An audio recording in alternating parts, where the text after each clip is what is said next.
नमस्कार, आप देख रहे हैं सत्य हिंदी। मैं निकिता आपके साथ। एक नजर डालते हैं अब तक की सुर्खियों पर। बांग्लादेश में एक और हिंदू व्यक्ति की हत्या, गैरेज के अंदर जिंदा जलाया गया। बांग्लादेश के नरसिंगड़ी जिले में एक 23 वर्षीय हिंदू युवक चंचल चंद्र भौमिक को एक गैरेज के अंदर जिंदा जलाकर मार दिए जाने की घटना सामने आई है। चंचल कई सालों से उसी गैरेज में काम करता था और मूल रूप से कुमिल्ला जिले के लक्ष्मीपुर गाँव का रहने वाला था। वह अपने परिवार का इकलौता कमाने वाला था। इंडिया टुडे की रिपोर्ट के मुताबिक यह घटना नरसिंगड़ी पुलिस लाइंस के पास मस्जिद मार्केट के इलाके में शुक्रवार की देर रात हुई, जब वह गैरेज में सो रहा था। चश्मदीदों के मुताबिक हमलावरों ने बाहर से शटर पर पेट्रोल डालकर आग लगा दी। फायर सर्विस की टीम ने करीब 1 घंटे में आग बुझाई, जिसके बाद अंदर से उसका जला हुआ शव मिला। परिवार ने इसे सोची समझी हत्या बताया है। पुलिस सबूत और सीसीटीवी फुटेज की जाँच कर रही है। वहीं घटना के बाद इलाके में तनाव और अल्पसंख्यकों की सुरक्षा को लेकर चिंता बढ़ गई है। पटना नीट छात्रा केस एफएसएल रिपोर्ट में कई खुलासे, 2 पुलिस अधिकारियों को किया गया निलंबित। पटना में नीट की छात्रा की मौत के मामले में फोरेंसिक साइंस लैब यानी एफएसएल की रिपोर्ट से बड़ा खुलासा हुआ है। पुलिस के अनुसार छात्रा के घटना के समय पहने गए कपड़ों में मानव शुक्राणु के अवशेष मिले हैं, जिनकी डीएनए प्रोफाइलिंग की जा रही है और इन्हें गिरफ्तार आरोपी व अन्य संदिग्धों के डीएनए से मिलाया जाएगा। इस केस में पुलिस की लापरवाही पर सवाल उठे हैं, जिसके बाद चित्रगुप्त नगर थाना प्रभारी रोशनी कुमारी और सब इंस्पेक्टर हेमंत झा को निलंबित कर दिया गया। बता दें कि 6 जनवरी को छात्रा हॉस्टल में बेहोश मिली थी और 11 जनवरी को उसकी मौत हो गई। पहले पुलिस ने इसे नींद की गोलियों के ओवरडोज से हुई मौत बताया था, लेकिन पोस्टमार्टम रिपोर्ट में शरीर पर चोटों के निशान मिले और यौन हिंसा से इनकार नहीं किया गया। मामले की जांच के लिए एसआईटी बनाई गई है और रिपोर्ट को दूसरी राय के लिए एम्स पटना भेजा गया है। आईसीसी के फैसले पर बांग्लादेश ने दी प्रतिक्रिया, कहा पीछे हटने के अलावा कोई विकल्प नहीं बचा। बांग्लादेश क्रिकेट बोर्ड यानी बीसीबी ने भारत में होने वाले टी20 वर्ल्ड कप में खेलने से इनकार कर दिया है। बीसीबी मीडिया समिति के अध्यक्ष अमजद हुसैन ने कहा कि सरकार ने साफ तौर पर बताया है कि भारत जाना खिलाड़ियों, पत्रकारों और टीम से जुड़े लोगों के लिए सुरक्षित नहीं है। उन्होंने बताया कि बांग्लादेश ने अपने मैच श्रीलंका में कराने का अनुरोध किया था, लेकिन कई बैठकों के बावजूद आईसीसी ने इसे मंजूरी नहीं दी। चूंकि यह सरकार का फैसला है और आईसीसी की ओर से कोई सकारात्मक जवाब नहीं मिला, इसलिए बांग्लादेश के पास पीछे हटने के अलावा कोई विकल्प नहीं बचा। इसके बाद आईसीसी ने घोषणा की कि बांग्लादेश की जगह स्कॉटलैंड टी20 वर्ल्ड कप में खेलेगा। यह टूर्नामेंट 7 फरवरी से भारत और श्रीलंका में शुरू हो रहा है, जबकि पाकिस्तान के मैच श्रीलंका में खेले जाएंगे।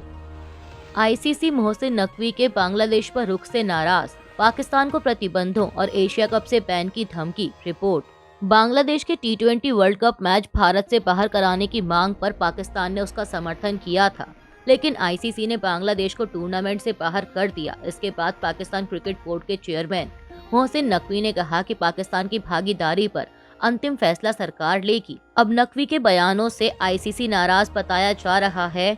इंडियन एक्सप्रेस के मुताबिक संस्था ने पाकिस्तान को सख्त प्रतिबंधों की चेतावनी दी है। सूत्रों के अनुसार अगर पाकिस्तान भी वर्ल्ड कप से हटता है तो उस पर द्विपक्षीय सीरीज पर रोक, पीएसएल के लिए विदेशी खिलाड़ियों को एनओसी ना मिलना और एशिया कप से बाहर करने जैसे कदम उठाए जा सकते हैं। बता दें कि नकवी ने आईसीसी पर दोहरे मापदंड का आरोप लगाते हुए कहा था कि बांग्लादेश के साथ अन्याय हुआ है और सरकार के फैसले के बाद ही पाकिस्तान का रुख तय होगा। व्हाट्सएप पर मुकदमा दायर, यूजर्स ने मेटा पर मैसेज प्रिवेसी में धोखाधड़ी का लगाया आरोप। मीडिया रिपोर्ट्स के मुताबिक कई देशों के व्हाट्सएप यूजर्स के एक अंतर्राष्ट्रीय समूह ने मेटा प्लेटफॉर्म्स के खिलाफ अमेरिका में मुकदमा दायर किया है। ब्लूमबर्ग के अनुसार यह केस सैन फ्रांसिस्को की अमेरिकी अदालत में दाखिल किया गया। आरोप है कि मेटा और व्हाट्सएप ने अरबों यूजर्स को यह कहकर गुमराह किया कि उनके message end to end encrypted हैं और कंपनी खुद उन्हें नहीं पढ़ सकती, जबकि हकीकत में मैसेज स्टोर किए जाते हैं और उन तक पहुंच संभव है। वादियों में ऑस्ट्रेलिया, ब्राजील, भारत, मैक्सिको और दक्षिण अफ्रीका के यूजर्स शामिल हैं। शिकायत में व्हीसल ब्लोअर्स का भी जिक्र है। वहीं मेटा ने इन आरोपों को पूरी तरह खारिज करते हुए मुकदमे को बेबुनियाद बताया है और कहा है कि व्हाट्सएप 10 साल से सिग्नल प्रोटोकॉल के जरिए एंड टू एंड एनक्रिप्शन इस्तेमाल करता है। ट्रंप की टैरिफ धमकी के बीच पीएम मार्क कार्नी की अपील, कनाडाई सामान खरीदो, लोकल बिजनेस को सपोर्ट करो। कनाडा के प्रधानमंत्री मार्क कार्नी ने लोगों से लोकल बिजनेस को सपोर्ट करने और कनाडाई सामान खरीदने की अपील की है। अमेरिकी राष्ट्रपति ट्रंप के कनाडा पर भारी टैरिफ लगाने की धमकी के बाद उन्होंने यह अपील की। कार्नी ने एक्स पर जारी वीडियो संदेश में कहा कि कनाडा को आर्थिक दबाव का जवाब उन चीजों पर ध्यान देकर देना चाहिए जिन पर उसका खुद का कंट्रोल है।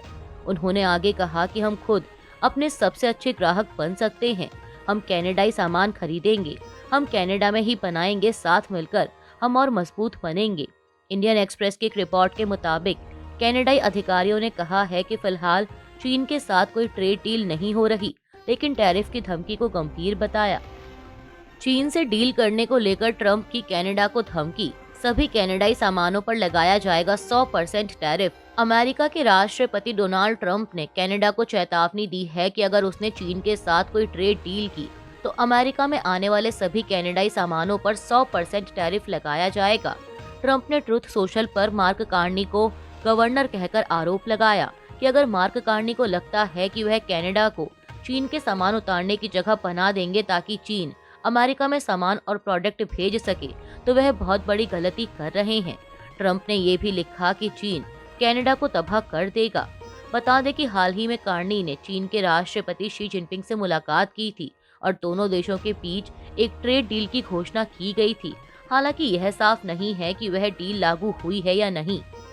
कल्याण से उद्धव सेना के 4 कॉरपोरेटर लापता, पार्टी ने दर्ज कराई शिकायत। महाराष्ट्र के कल्याण डोंबिवली नगर निगम में सियासी हलचल तेज हो गई है जब शिवसेना यूबीटी ने अपने 4 कॉरपोरेटरों के कथित तौर पर लापता होने की शिकायत पुलिस में दर्ज कराई। पार्टी को आशंका है कि ये कॉरपोरेटर एकनाथ शिंदे की शिवसेना में शामिल हो सकते हैं। यह विवाद ऐसे समय उठा है जब शिंदे गुट एमएनएस के 5 कॉरपोरेटरों के समर्थन से 122 सदस्यीय नगर निगम में बहुमत के करीब पहुंच रहा है। फिलहाल शिंदे गुट के पास 53 और बीजेपी के पास 50 कॉरपोरेटर हैं। शिवसेना यूबीटी के 11 कॉरपोरेटरों में से 4 से संपर्क नहीं हो पा रहा। सांसद संजय राउत ने उन्हें गद्दार बताया है। संजय राउत ने कहा कि हमने पुलिस में शिकायत दर्ज कराई है क्योंकि हमारे कॉरपोरेटर लापता हैं। हम कल्याण में पोस्टर लगाएंगे, वे हमारे चुनाव चिन्ह पर चुने गए थे। वे गद्दार हैं और अपनी जीत के 24 घंटे बाद ही उन्होंने दूसरा रास्ता चुन लिया। पार्टी नेताओं के अनुसार जिन कॉरपोरेटरों से संपर्क नहीं हो पा रहा उनमें मधुर महात्रे, कीर्ति थोणे, राहुल कोट और स्वप्निल गेने शामिल हैं। हालांकि ठाणे के एक वरिष्ठ पुलिस अधिकारी ने कहा कि कोई गुमशुदगी का मामला दर्ज नहीं किया गया है क्योंकि माना जा रहा है कि कॉरपोरेटरों ने अपनी मर्जी से ऐसा किया। इस घटनाक्रम से कल्याण की राजनीति और गर्मा गई है। अडानी की ओर से पहली बार अमेरिकी कोर्ट में फाइलिंग, $750 मिलियन के बॉन्ड ऑफर से जुड़ी कथित धोखाधड़ी का मामला। अमेरिकी सिक्योरिटीज एंड एक्सचेंज कमीशन यानी SEC द्वारा गौतम अडानी और उनके भतीजे सागर अडानी पर धोखाधड़ी के आरोप लगाए जाने के 14 महीने बाद इस मामले में नया मोड़ आया है। अडानी की ओर से वकीलों ने न्यूयॉर्क की अदालत में पहली बार फाइलिंग करते हुए कहा है कि वे समन दिए जाने के तरीके पर SEC से बातचीत कर रहे हैं और तब तक फैसला टालने का अनुरोध किया है।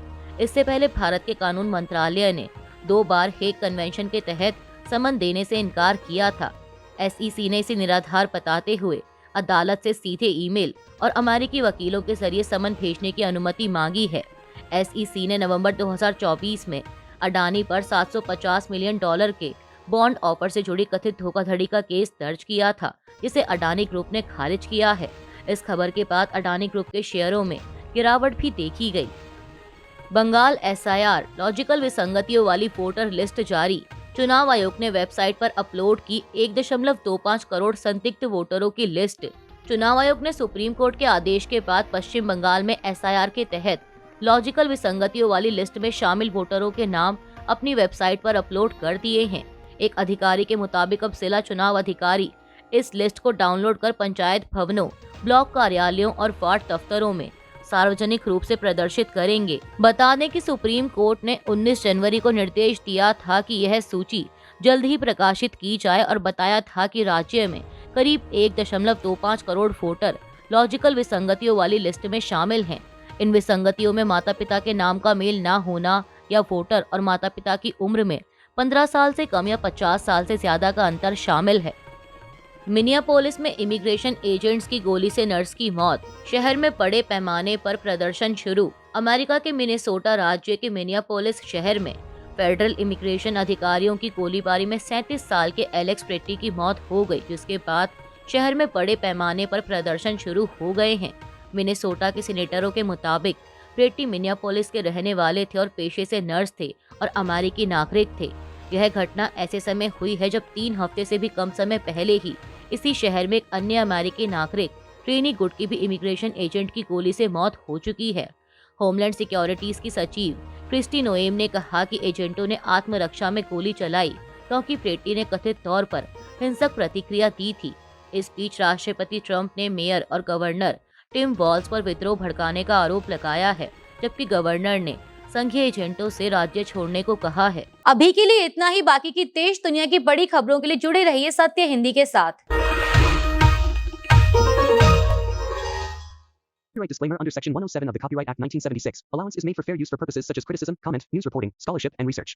Fair use is a use permitted by copyright statute that might otherwise be infringing.